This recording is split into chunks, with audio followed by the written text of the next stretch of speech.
friends, it's a pleasure to see so many of you today here. Event, year worth waiting at last is taking place thanks to Education.com and our associates, especially ALU.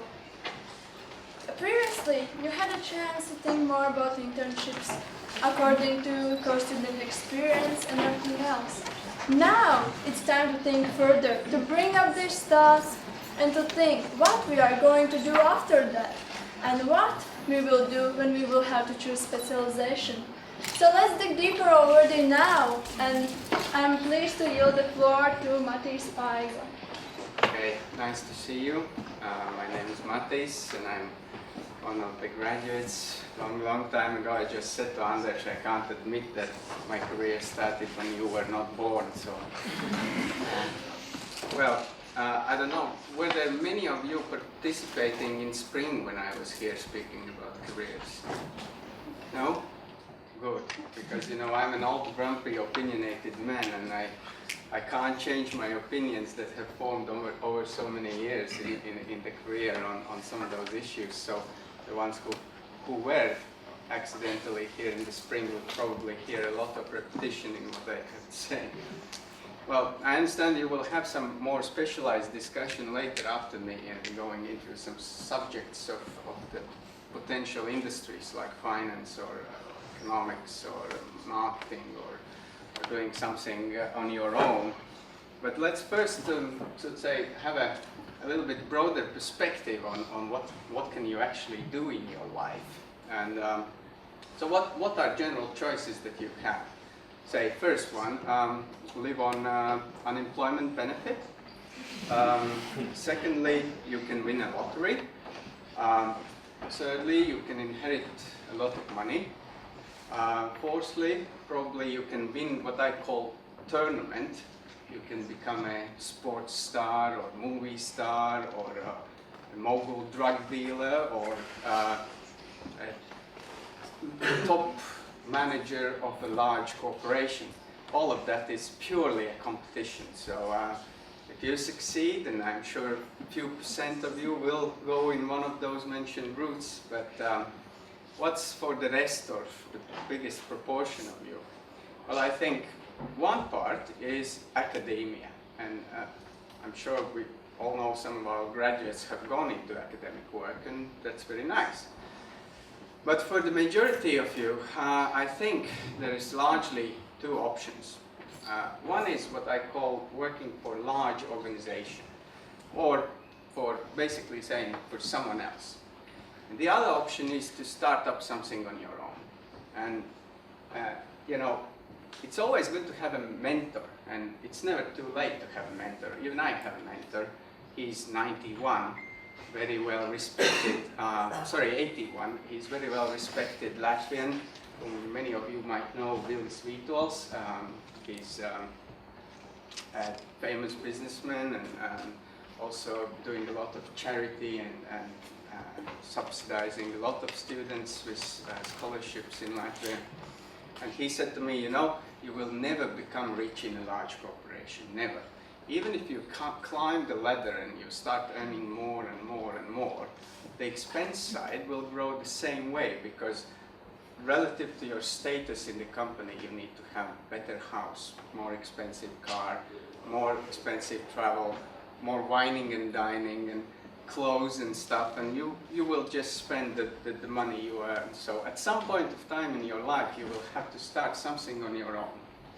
But nevertheless, I think it's always good to go through the experience of large organizations, because that will, let's say, open your eyes on what the real world out there is. And it's very, very different compared to the textbooks where you are at the moment, I can assure you. So I think if you start up something on your own, you can do it now, but I think that the success rates of the startups or entrepreneurial activities will increase if you have some kind of experience with working for someone else for a while. That's my personal opinion. Maybe you will say something completely different. So, unfortunately, I think 90% of you will end up in a large corporation or working for someone else. So, how do you succeed in a large corporation? Or let's say, what is life like in a large corporation? Well, first of all, it's no influence, it's no perspective, it's idiotic decisions, it's tiny, precisely defined responsibilities, it's lots and lots and lots of internal politics. And, most importantly, you will have no loyalty towards the company, but you will have loyalty towards your immediate boss. So to succeed in a large organization, 50% of your success will depend on finding a good boss. So my warm advice to you is that when you have job interviews, try to find a good boss. Because your success in large organization will depend on the fact whether the boss will assist you, delegate responsibilities, fight for you, protect you. I have always been very, very lucky to have good bosses, you know. Just to mention one example, I mean, I was working in Scandinavian Airlines, 35,000 employee company, 49 trade unions. So I had to go through the agreements with all the trade unions whenever you wanted to do something in a company, reduce costs or reduce salaries or do whatever. And I was always, as a foreigner, as a recently employed, I was always somewhere on the top of the list to be fired, yeah? Because the unions had the list of firing people in case you need to decrease the work staff. You know, the last ones recruited are the first ones to go. So, for example, my boss fought for me and they had to pay a compensation to trade unions to keep me in the company. So it's very, very important. The rest will depend on you being smart, being in the right place in the right time.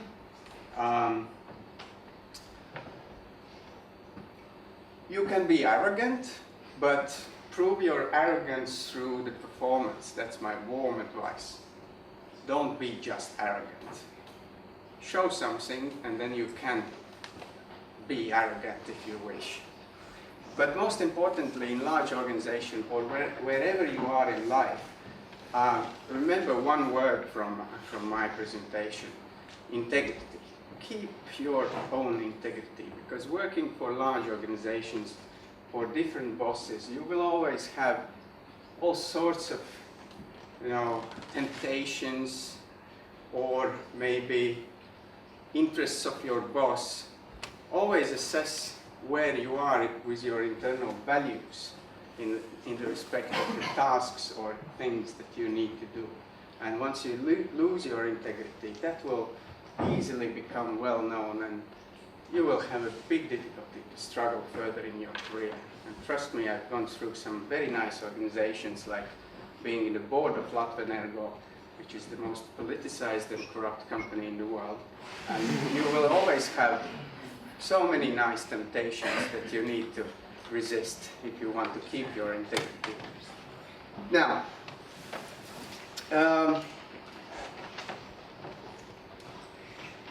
about the second part of the speech, since we have so little time, I want to address a different issue. And that's more related to your choices after you graduate. I think I remember when I was here, we were all kind of scared. We thought, oh my goodness, we are due to graduate very soon. Am I supposed really to go out and start working? Oh no, God. I need to find a university where I can continue my studies in the master's degree or MBA and, you know, protect my cozy, nice academic environment for a while. I was probably one of the last ones from my group to get a master's degree. It happened in 2007, probably 11 years after I graduated from here. And I can assure you, I don't regret a single day that, you know, I took that decision, because I followed something which I call a knowledge let's say added knowledge curve. And let me try to explain it, how I look at it. For example, I remember that some of my friends had a problem when they went to master's degree or MBA studies right after this school, and then they wanted to go out to work, and they were academically overqualified for the positions, but for good positions they were underexperienced.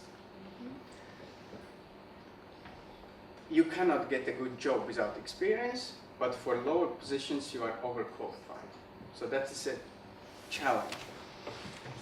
So I followed always this value added knowledge curve that, you know, I went on with my work till I felt that I'm adding my knowledge and experience from the work out there.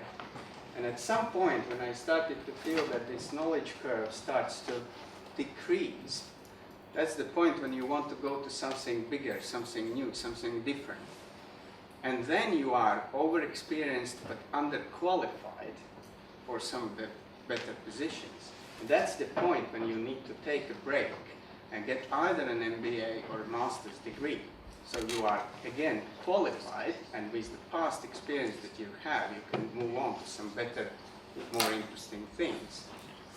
And I can just give you a couple of words about MBA.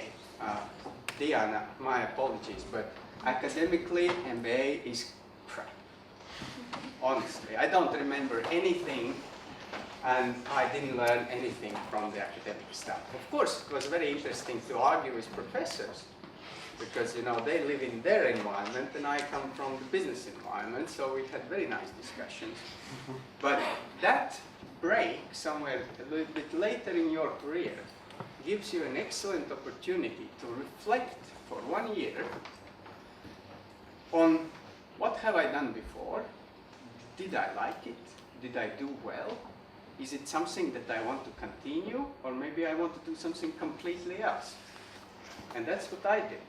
I understood that I had been working for large corporations for 10 years, and I'm sick and tired of it. I don't want to do it anymore. I want to find something else.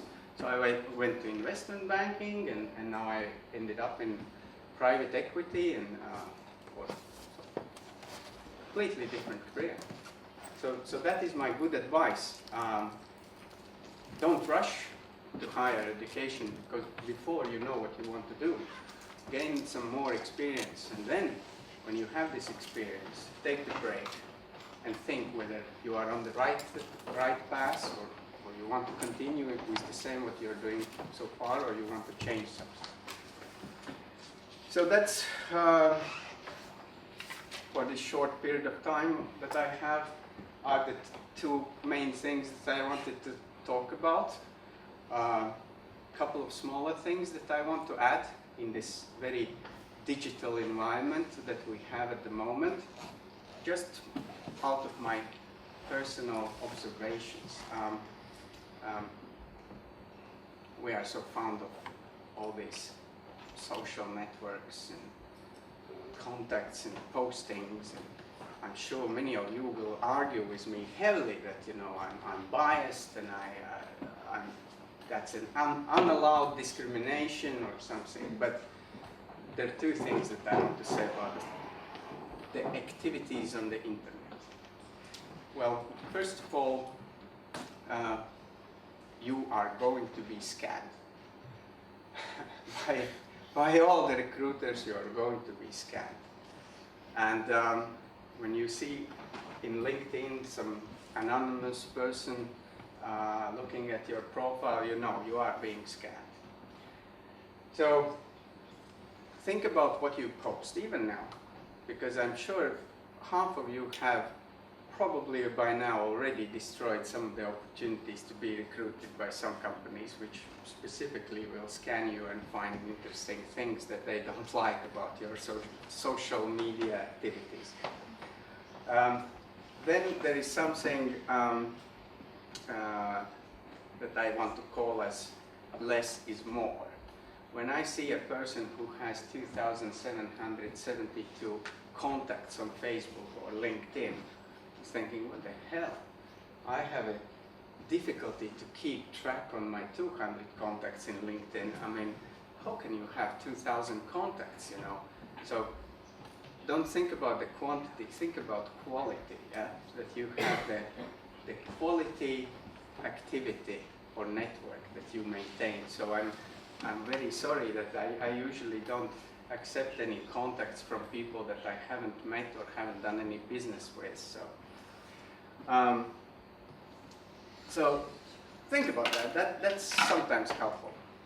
Other than that, I wish you all good luck in your activities, and I'm sure you one day will need to go out in the business and do something on your own, and be prepared and learn as much as you can from all sorts of experiences that come across, and try to get the best out of it. So I'm sure there are better entrepreneurs. You can talk about these activities later with them, who are much better than me. So thank you.